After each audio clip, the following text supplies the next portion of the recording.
Nang letu maniasa silia ka asang sani mole wansai naidi wansai nang le naidi sangsarno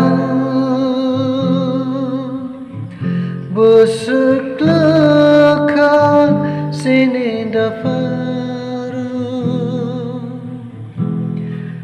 ansoi nang le naidi sangsarno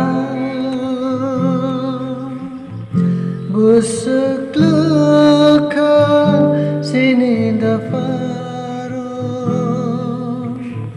busuk lekang sini dafaro